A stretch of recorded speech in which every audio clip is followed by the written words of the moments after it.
तो आदाब, नमस्कार, गुड इवनिंग, सत श्री अकाल। एक बार फिर आप तमाम लोगों का स्वागत है क्राइम तक की कहानी की इस एपिसोड में। उम्मीद है पूरी फैमिली अच्छी होगी, अपना और अपनों का ख्याल रख रही होगी। बहुत पहले मैंने आपको बताया है कि दुनिया में जितने भी एम्बेसी होते हैं, जो दूतावास होते हैं अलग अलग देशों के, जिन जिन देशों के साथ आपके रिश्ते अच्छे हैं, हर एक के देश में एम्बेसी होती है जहाँ से आपको वीज़ा और बाकी जो चीज़ें होती हैं, सरकार से बात करनी होती है, वो काम आती है उसके। लेकिन ज़्यादातर देशों के एम्बेसी में जो स्टाफ होते हैं उनमें से एक बड़ी तादाद उन लोगों की होती है जो स्पाई होते हैं, यानी जासूस होते हैं। काम कुछ और होता है लेकिन असली काम उनका कुछ और होता है। जैसे वो डेस्क पे होंगे, इलेक्ट्रीशियन होंगे, कुक होंगे, लॉन्ड्री वाला काम देख रहे होंगे, कुछ और चीज़ें होंगे, टेक्निकल काम देख रहे होंगे, लेकिन असल में उनका मकसद कुछ और होता है। और ये वो सीक्रेट है जो आम है, जो हर देश को पता है कि भैया ये यहाँ पे इस एम्बेसी में ये 150 स्टाफ हैं, मान लीजिए अमेरिका के, तो पता है कि इनमें से हर इतने लोग तो CIA के होंगे। ये पाकिस्तानी एम्बेसी है तो पता है कि इतने लोग इसमें ISI के होंगे, या रूस के हैं तो इतने KGB के होंगे, या फिर MI6 के होंगे। और ये मजबूरी है क्योंकि ये आसान तरीका होता है एक देश की एम्बेसी में रहकर आप अगर जासूसी करें, आप अच्छे जासूस हैं तो बहुत सारी जानकारी आप अपने देश के लिए हासिल कर सकते हैं जो देश के काम आएगा।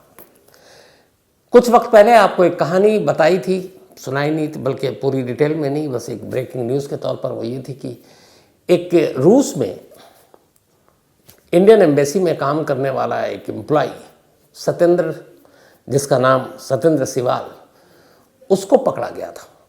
और इस इल्ज़ाम में कि वो है तो अपने एम्बेसी का स्टाफ लेकिन पाकिस्तान के लिए जासूसी करता था। गिरफ्तारी के बाद अलग अलग एजेंसियों ने उससे पूछताछ की पूरी डिटेल में, और तमाम सबूत, उसके फ़ोन कॉल, उसके फेसबुक, उसके सोशल मीडिया के बाकी जितनी चीज़ें थी उन सबको छाना गया। और उसके बाद जब उसकी पूरी पूछताछ हो गई तो अब सारी कहानी सामने आई है कि ये जासूसी कैसे हुई, वो जासूसी में कैसे फंसा, उसने क्या क्या पाकिस्तान की खुफिया एजेंसियों को इन्फॉर्मेशन पास किया। तो वही कहानी पूरी आपके सामने पेश है कि ये कैसे फंसा और इसने क्या कुछ किया।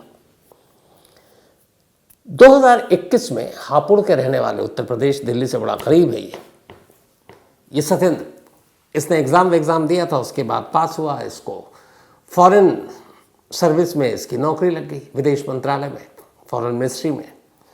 और वहाँ पर इसको जो पोस्ट दिया गया वो पोस्ट था इसका MTS यानी मल्टीटास्किंग स्टाफ। और इसकी पोस्टिंग 2021 में मॉस्को में हुई, रूस की राजधानी में। चूँकि जो एम्बेसी या दूतावास होती है हर देश की, वो उस देश के कैपिटल में होती है जो राजधानी होता है। बाकी कॉन्सुलेट अलग अलग बड़े शहर होते हैं तो वहाँ हो सकता है, लेकिन एम्बेसी होगी किसी भी देश की राजधानी में ही। तो अब मॉस्को में जो सत्येंद्र है इसकी बहाली हो गई। अब वो वहाँ अपना काम कर रहा है, सब कुछ देख रहा है। और इसका काम जो था मेन, वो सिक्योरिटी असिस्टेंट के तौर पर था। नौकरी वोकरी करता रहा। इसी दौरान हर इंसान अपना अपने एक लाइफ भी होती है। कई बार एंटरटेनमेंट के लिए आप पिक्चर देखते हैं, दोस्तों से बात करते हैं, या कुछ और, अगर कोई गेम खेलते हैं तो वो भी आप करते हैं। एक रोज़ सत्येंद्र यूं ही मोबाइल पे था और फेसबुक सर्च कर रहा था। अचानक फेसबुक पे जब वो गया तो उसने देखा कि एक फ्रेंड रिक्वेस्ट आई है, और जो फ्रेंड रिक्वेस्ट थी वो एक लड़की की थी। उसने देखा तस्वीर, लड़की उसे बहुत खूबसूरत नज़र आई, और उसके ऊपर लिखा हुआ था पूजा मेहरा, उस लड़की का नाम। अब उसने उस रिक्वेस्ट को एक्सेप्ट करने से पहले उस प्रोफाइल पे गया और उसने पूजा की और तमाम तस्वीरें देखी। उसने तस्वीरें देखी कि विदेशों में पूजा महंगी महंगी गाड़ियों, अच्छी अच्छी बिल्डिंग, मॉल के साथ अलग अलग तस्वीरें हैं। हर तस्वीर बहुत खूबसूरत नज़र आ रही है, और उस तस्वीर को देख कर लग रहा है कि इसके प्रोफाइल बड़ा अच्छा है।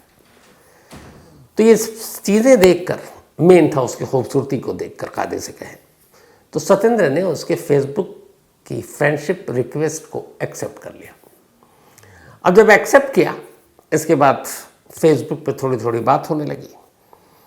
अब ये हुआ था कि सत्येंद्र ने जो अपना फेसबुक पे स्टेटस लगा रखा था, एक तो उसने पता नहीं क्यों अपना जो प्रोफाइल था उस प्रोफाइल में उसने जानकारी दे रखी थी कि I am working in foreign ministry, विदेश मंत्रालय, और मैं अभी, मेरी रूस की राजधानी मॉस्को में पोस्टिंग है इंडियन एम्बेसी में।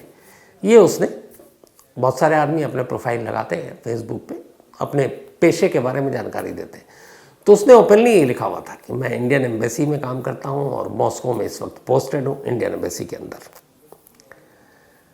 अब इधर उसने फ्रेंडशिप थी रिक्वेस्ट वो एक्सेप्ट कर लिया।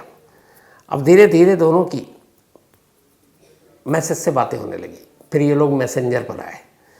अब उधर से जो पूजा है उसने अपने बारे में बताना शुरू किया। उसने कहा कि मैं एक स्टूडेंट हूँ, बेंगलोर में रहती हूँ और मेरी फैमिली जो है वो कनाडा में है और मेरे फादर की कनाडा के पॉलिटिक्स में बहुत पहुँच है और मैं अभी पढ़ाई कर रही हूँ, लेकिन अक्सर मुझे कनाडा आना जाना होता रहता है और मैं वर्ल्ड रिलेशन के ऊपर कुछ काम करना चाहती हूँ, मतलब वर्ल्ड पॉलिटिक्स के बारे में भी।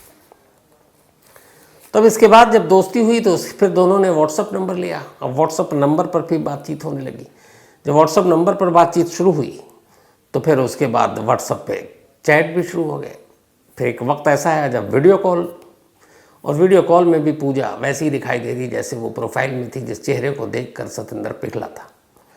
तब उसे लगा और उसे खुद की किस्मत पर यकीन नहीं हो रहा कि मैं एक हापुड़ से निकला हुआ अभी आया था और इतनी खूबसूरत लड़की इतनी इतनी विदेशों में महंगी महंगी जगहों पे घूम रही है, महंगी गाड़ियाँ हैं, इसके फादर कनाडा में बहुत बड़े बिजनेसमैन हैं और ये अक्सर कनाडा रहती है।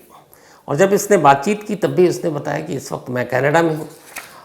अब वहाँ पे उसने कहा कि मैं व्हाट्सएप ही कॉल कर सकती हूँ क्योंकि कनाडा में हूँ और बहुत इंटरनेशनल रोमिंग और ये सारी चीज़ें लगती है। व्हाट्सएप कॉल लिया, फेस टाइम, इसमें पैसे कम लगते हैं। तब धीरे धीरे वीडियो कॉल भी आना शुरू हो गया, दोनों में दोस्ती होने लगी। दोस्ती धीरे धीरे सतेंद्र के मन में प्यार जाग गया। अब लड़की के मन में तो क्या था वो तो लड़की जानती, लेकिन सतेंद्र साहब जो है वो भटक गए, फिसल गए। अब ये बातचीत चलती रही, सब कुछ होता रहा। अब लड़की धीरे धीरे सतेंद्र से उसके काम के बारे में पूछने लगी। उसने कहा अच्छा ये बताओ तुम्हारा वहाँ वक्त कैसे पास होता है, कैसे, डायरेक्ट नहीं इनडायरेक्टली, तुम ऑफिस में क्या करते हो, बोरिंग जॉब होगा या एक्साइटिंग है, क्या है, डेस्क जॉब है। तो वो होता है ना कि नए नए इश्क में आप लंबी लंबी फेंकते भी हैं। तो सतेंद्र साहब भी वही करने लगे। उन्होंने कहा नहीं मेरा बड़ा एक्साइटिंग पेशा है और तुम्हें पता नहीं असल में मैं हूँ यहाँ एम्बेसी में, लेकिन बड़े बड़े काम करता हूँ। तो उसने बताया क्या, तो उसने अपना बताना शुरू किया, छोटी छोटी इन्फॉर्मेशन की, जैसे हम लोग ट्रेनिंग देते हैं इंडियन ऑफिसर को जो फॉरेन मिनिस्ट्री में आते हैं, उनकी सिक्योरिटी की ट्रेनिंग देते हैं, उनकी जासूसी की ट्रेनिंग देते हैं और फिर उनको अलग अलग देशों में एम्बेसी के थ्रू पोस्टिंग मिलती है, वो जाते हैं। बड़ा रिस्की काम, बड़ा सीक्रेट काम है। अब ये सारी चीज़ें वो मोहब्बत में भाई बताता जा रहा है और पूजा जो है वो सुनती जा रही है। एक रोज़ पूजा ने उससे कहा कि यार तुम्हारा काम तो अच्छा, तुम एक काम करो, मैं जो है ना इंडिया और फॉरेन कंट्री इनके रिलेशनशिप पे एक रिसर्च कर रही हूँ और कॉलेज में हमें ये दिया गया ये सब्जेक्ट, तो मैं चाहती हूँ तुम तो ऑलरेडी वहाँ पे पोस्टेड हो, तुम्हें ये सारी चीज़ें पता है, तुम इन्हीं कामों में लगे रहते हो, तो अगर तुम मुझे इस रिसर्च में मेरी मदद करो तो शायद मैं अपने क्लास में टॉप कर जाऊँ और तुम्हें खुशी होनी चाहिए कि तुम्हारी गर्लफ्रेंड टॉप कर रही है। अब इश्क हमारा, उसने कहा जो भी तुम्हारी रिसर्च में मदद होगी वो मैं करूँगी। अब भाई ने रिसर्च के नाम पर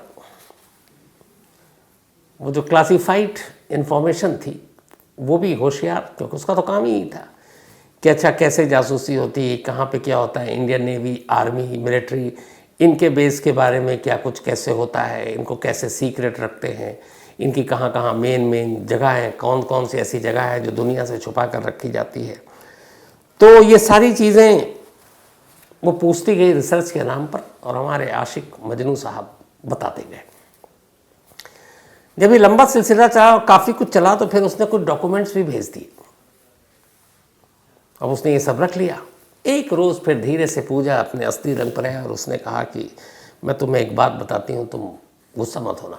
उसने कहा देखो मैं कनाडा आती जाती रहती हूँ, मेरे फादर का बिजनेस है और कनाडा में तो तुम्हें पता है एक तबका है जो इंडिया के ख़िलाफ़ है, खालिस्तान के बहुत सारे जो वो हैं नेता वेता भी यहाँ रहते हैं। तो मैं अक्सर आती जाती हूँ, तो यहाँ पाकिस्तानी खुफिया एजेंसी भी है। मुझे मालूम नहीं था, लेकिन एक रोज़ एक बंदा टकराया और उसने मुझसे कुछ मदद मांगी, तो मैंने उसको कुछ इन्फॉर्मेशन दी।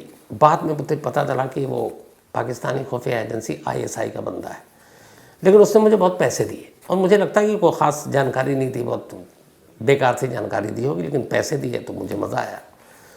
तो तुम तो मुझसे कहीं ज़्यादा अच्छे पोजीशन पे हो, तो तुम्हें कुछ पैसे कमाने हो तो बताओ, और इसमें कोई बुराई नहीं है, कोई ऐसी जानकारी तो देनी नहीं है जिससे तुम्हारी नौकरी पे आँच आए, नॉर्मल इन्फॉर्मेशन देना।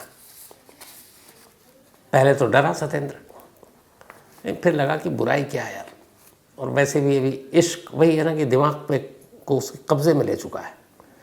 उसने लगा मेरी गर्लफ्रेंड भी कर रही है, चलो इससे अच्छे पैसे भी होंगे, कल को हम दोनों कहीं नई ज़िंदगी बसाएंगे, विदेश में जाएंगे, वहीं रह जाएंगे, तो पैसे भी लेते हैं। अब उसने धीरे धीरे जानकारी देनी शुरू की और ये सिलसिला डॉक्यूमेंट्स तक भी आ गया।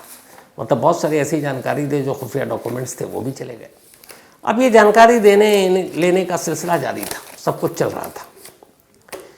अब इधर क्या हुआ कि जो हमारी एजेंसियां हैं, हर एक के ऊपर नज़र रखी जाती है। तो जो भी ख़ासतौर पर एम्बेसी में लोग पोस्टेड होते हैं, तैनात होते हैं, उनकी पूरी गतिविधियों पे नज़र होती है कि कौन ड्यूटी आवर के बाद कहाँ जा रहा है उस देश में।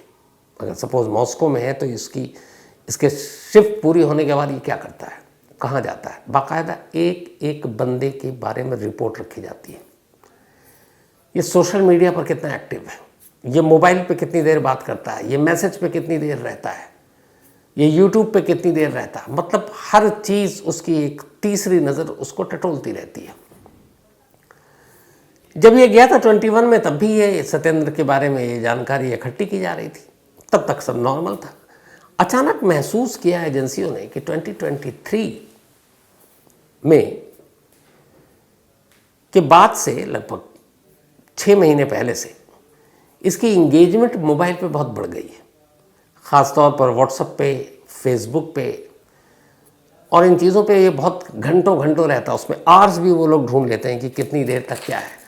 तो ये बातें भी कर रहा है, व्हाट्सएप कॉल लंबी लंबी, ये फेसबुक पे भी है, बहुत सारे मैसेज कर रहा है। अब जब ये चीज़ें आई तो घंटी बजी। अब इसके बाद इसके ऊपर नज़र रखी जाने लगी। जब नज़र रखे जाने लगी तो फिर इसके सारे जो खंगाले गए पोस्ट वोस्ट, तो उसमें एक पूजा मेहरा आई। फिर वो जैसे जैसे आई वो सारी चीज़ें सामने आती गई। अब ये सब हमारी जो असली जासूस हैं हमारे, वो पकड़ रहे हैं। अब जब ये सब कुछ हुआ तो फिर ये शक हुआ कि ये कहीं रास्ते से भटक गया है। फिर ये हुआ कि नहीं, चलो इसका मॉस्को में बैंक अकाउंट भी देखा जाए। तो जब मॉस्को में बैंक अकाउंट चेक किया गया तो पता चला कि कहीं मतलब अननोन सोर्सेज से इसके अकाउंट में पैसे आ रहे हैं, सैलरी के अलावा। अब यहाँ और माथा ठनका कि ये इतने पैसे कहाँ से आ रहे हैं। अब इसकी फिर तफ्तीश हुई, फिर इसके मोबाइल में झांका गया। अब ये हो गया कि ये पाकिस्तानी खुफिया एजेंसी के हनी ट्रैप में आ गया। इसी दौरान में अब इसको वहाँ पे गिरफ्तार या करके पहले लाया जाता, तभी सत्येंद्र ने दूतावास में एक एप्लीकेशन दे दिया एम्बेसी में। उसने कहा कि मेरी कज़न की शादी है मेरठ में और इसीलिए मुझे 15 दिन की छुट्टी चाहिए और इंडिया जाना है। एम्बेसी ने फ़ौरन उसकी इस एप्लीकेशन को एक्सेप्ट कर लिया क्योंकि वो चाहते थे कि ये इंडिया पहुँचे। अब उसके बाद ये इंडिया पहुँचा जनवरी एंड में, अभी 2024। जैसे ही पहुँचा उससे पहले वहाँ की एम्बेसी ने यहाँ अपनी एजेंसियों ने फिर यूपी के ATS को, जो एंटी टेररिस्ट स्क्वाड है, उसको इन्फॉर्मेशन और सत्येंद्र के बारे में पूरी जानकारी दी, हापुड़ का पता दिया, फ़ोन नंबर दिया और कहा जाओ। अब वो लोग गए, पहले इसकी इन्होंने गतिविधियाँ देखी, तो ये चेक करना चाहते थे कि इंडिया में भी कहीं कोई ऐसा लिंक विंक तो नहीं है इसका। तो पहले ये कि अगर और कोई है तो इसको अभी छोड़ दो। लेकिन फिर देखा यहाँ से कोई मिला नहीं। घर की हालत भी वैसी थी कि घर वालों को भी शायद पता नहीं था। फिर एक क्लोज ATS इसे गिरफ्तार करने की मंशा से इसके घर पहुँचती है 31 जनवरी को, लेकिन इत्तेफाक से उस दिन ये घर पे था ही नहीं। पुलिस वालों ने फिर पता किया कि भाई हम लोग सरकारी ये है, ये नहीं बताया गिरफ्तार कहाँ है। तो पता चला मेरठ में शादी है उसके कज़न की। तो उस मेरठ में उसकी कज़न का घर का एड्रेस लिया गया, वहाँ ATS की टीम पहुँची और 4 फरवरी को सत्येंद्र को हिरासत में ले लिया गया। उसके बाद उसे लाया गया, उससे पूरी पूछताछ हुई। जब पूछताछ हुई तो फिर उसने बताया कि उसने क्या क्या बताया था पाकिस्तानी खुफिया एजेंसी को। उसने कहा कि उसने बहुत सारे ऐसे वेपन हैं जो जो इंडियन एयरफोर्स के हैं, पनडुब्बियों जो नेवी की है, इनके बारे में जितनी कुछ जानकारियाँ थी वो जानकारी उसने पूजा को, अपनी गर्लफ्रेंड को दिया। इसके अलावा उसने ये भी बताया कि उसने जो जो डॉक्यूमेंट शेयर किए थे पूजा के साथ, जो क्लासिफाइड थे, वो सब मोबाइल के ज़रिए किए थे। उसने कहा वो सारे डॉक्यूमेंट जो भेजे थे वो सब मेरे मोबाइल में सेफ है, तो मोबाइल से पता चल जाएगा कि मैंने अब तक क्या क्या भेजा। ऑलरेडी उसका मोबाइल कब्जे में लेकर टटोला जा चुका था, पता चला वो सच बोल रहा। उसने जितने डॉक्यूमेंट्स भेजे थे वो सारे रिकॉर्ड उसके मोबाइल फ़ोन में मौजूद थे। इंडिया में कभी उसने पैसे नहीं भेजे और उसका कोई रिकॉर्ड नहीं था।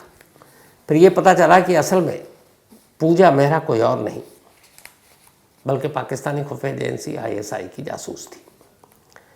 अब और तफ्तीश हुई तो ये पता चला कि क्या ऐसा तो नहीं था कि इसने मान लिया था कि ISI की है, पाकिस्तानी है और पूजा नहीं कोई और नाम है, उसके बावजूद ये उसके झांसे में रहा।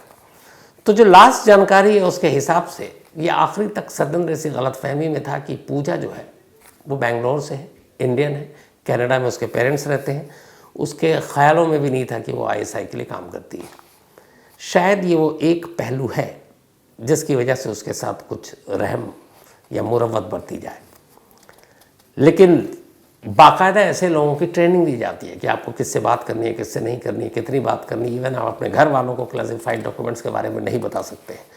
लेकिन उसके खुलासे के बाद और उससे पहले जब इंडियन एजेंसी ने चेक किया कि ख़ासतौर पर हमारे जो फोर्सेस के लोग हैं, इंडियन आर्मी, नेवी या फिर आर्मी, ये लोग सोशल मीडिया पे कौन कौन ऐसे इंपॉर्टेंट पोस्ट में जो ज़्यादा एक्टिव रहते हैं, घुसे रहते हैं उसमें, तो जब उसकी पड़ताल की गई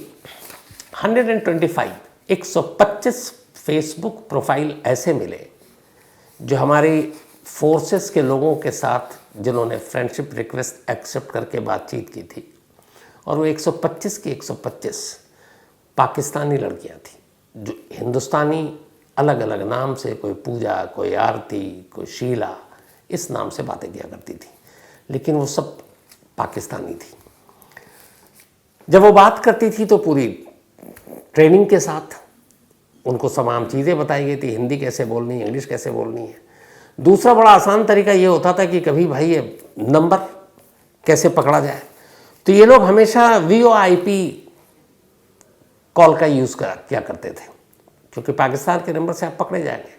आप पाकिस्तान में भी बैठे हो, लेकिन अगर आपने VoIP इस्तेमाल किया है, यानी कि voice over internet protocol call, जिससे आप कहीं भी हो नंबर किसी और देश का आ जाएगा। अंडरवर्ल्ड के डॉन भी इसी तरह से बात करते हैं। तो एक तो वो इस्तेमाल करते हैं, दूसरा हमेशा बता देते हैं कि भाई हम कभी बैंकॉक में हैं, कभी कनाडा में हैं, कभी सिंगापुर में हैं, तो पता नहीं चलता। और कई बार अगर बड़ी मछली है, फोर्स में बड़े पोस्ट में कुछ लोग हैं, तो उनको जाल में फंसाने के लिए ऐसी लड़कियों को ISI की टीम बाकायदा उन देशों में भेज देती है कि तुम वहाँ जाकर बात करो। अच्छा, इंडिया पाकिस्तान का जो लुक वुक है एक ही जैसा होता है, बस पहनावे का फ़र्क है। आप पहनावा बदल दीजिए, पता ही नहीं चलेगा कि इनमें से कौन सुनीता है और कौन शीरी है, पता ही नहीं चलेगा। तो 125 फेसबुक ऐसे मिले। उसके बाद इन लोगों को, जो ये लोग कर रहे थे, तब तक इन्होंने कोई ऐसी चीज़ शेयर नहीं की थी। बाकायदा उन अफसरों को, नेवी के, एयरफोर्स के और आर्मी के, आगाह किया गया कि इन प्रोफाइल से बचो और अलर्ट पे चले जाओ, ये सब फांसने की कोशिश है। तो फिर उन लोगों ने तौबा की कि कहाँ फंस गए। तो अब ऐसा है कि हर एक, चाहे वो एम्बेसी में पोस्टेड हो, चाहे वो अपने जो भी, चाहे वो इसरो में हो, इसरो पे बड़ी नज़र होती है जासूसी की, या फिर हमारे फोर्सेस तीनों हो, नेवी, आर्मी या फिर एयरफोर्स, इन लोगों को बाकायदा जिनकी ट्रेनिंग का पार्ट है कि कैसे आप, ये जो सोशल मीडिया का जाल है, आपको इससे कैसे बचना है, आपको कैसे प्रोफाइलिंग पे भरोसा नहीं करना, आप कैसे फ्रेंडशिप रिक्वेस्ट जो है आपकी, उसको कैसे आपको एक्सेप्ट करना है कि नहीं करना है, ये सारी चीज़ें ट्रेनिंग दी जाती है। लेकिन वही है ना कि इंसान सब कुछ कर लेता है, दिल के हाथों मजबूर होता है, और उसी मजबूरी में कई बार देश के ख़िलाफ़ काम करने पर उतारू हो जाता है। यही सत्येंद्र से गलती हुई थी। अच्छा खासा करियर, सिर्फ 3 साल हुए थे मंत्रालय में, मॉस्को जैसी पोस्टिंग मिली, लेकिन एक लड़की के चक्कर में करियर तबाह कर लिया और नाम अलग ख़राब हुआ। तो ये थी आज की कहानी। कहानी ख़त्म करूँ उससे पहले वही अपना सिलसिला, आज बर्थडे विशेज़ और ये सब बताऊँ उससे पहले एक तो सॉरी आज शिकारपुरी को मैंने लेट करा दिया, अभी भी बैठा हुआ। आज विनोद शिकारपुरी की मैरिज एनिवर्सरी और ये सच्ची वाली है। तो विनोद शिकारपुरी और सुनीता भाभी, इन दोनों की शादी मुझे कल इसने बताया, साल बता दूँ, 28 साल पहले हुई थी। और हमेशा अब भी ये कहता है कि मैं बच्चा हूँ। 28 साल शादी को, पता नहीं 28 साल पहले तो मैं पैदा भी नहीं हुआ था। तो 28वीं सालगिरह विनोद शिकारपुरी और सुनीता भाभी, आप दोनों हमेशा अच्छे रहें, इसी तरह आपकी जोड़ी सलामत रहे और खुश रहें। और दिल से दुआ है तो पूरी क्राइम तक फैमिली मेम्बर की तरफ से शिकारपुरी और सुनीता भाभी दोनों को बहुत बहुत बधाई इस मैरिज एनिवर्सरी के लिए। और आज कुशाला पुजारी जी का भी जन्मदिन है, तो हैप्पी बर्थडे कुशाला जी, आप हमेशा अच्छी रहें। और ये भेजा भूमिका ने है, भूमिका कुशाला जी की बिटिया। इसके अलावा आज विश्वासवरी जी, बल्कि विश्वेश्वरी और विश्वा नारायण, सॉरी माफ़ी चाहता हूँ, विश्वेश्वरी जी और विश्वा नारायण जी, इन दोनों की भी आज एनिवर्सरी है। तो आप दोनों को भी बहुत बहुत बधाई। फिर नाम गलत लिया था, विश्वरंजन जी इनका नाम है और ये भेजा है रितिका ने। तो विश्वेश्वरी जी और विश्वरंजन जी, आप दोनों को मैरिज एनिवर्सरी की बहुत बहुत बधाई। आयत मंसूरी, इनका जन्मदिन है, तो हैप्पी बर्थडे आयत। और ये प्रवीण बेगम ने भेजा, उनकी बेटियां हैं। साथ ही निहाल बरुआ, इनका भी आज जन्मदिन है, तो हैप्पी बर्थडे निहाल। और ये भेजा है दीपू भारती ने। सौम्य रंजन का भी आज जन्मदिन है, तो हैप्पी बर्थडे सौम्या। और भेजा दीप्ति ने है। साथ ही ऋतु बेगरो, इनका भी बर्थडे है, तो हैप्पी बर्थडे ऋतु। और ये भेजा अभिषेक ने है। इसके अलावा शहनाज, इनका भी आज बर्थडे है, तो हैप्पी बर्थडे शहनाज जी। और ये भेजा है मोहम्मद शकील साहब ने, और बल्कि मोहम्मद शकील उनके हस्बैंड हैं। और भेजा हसनैन ने।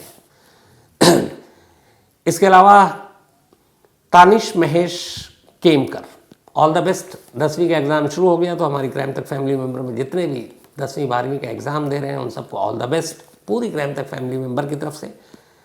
खूब जमकर एग्ज़ाम दो, खुशी खुशी एग्ज़ाम दो। रिजल्ट के बारे में मत सोचो, बस मेहनत करते जाओ। तो ऑल द बेस्ट। और ये भेजा है प्रीति जी ने।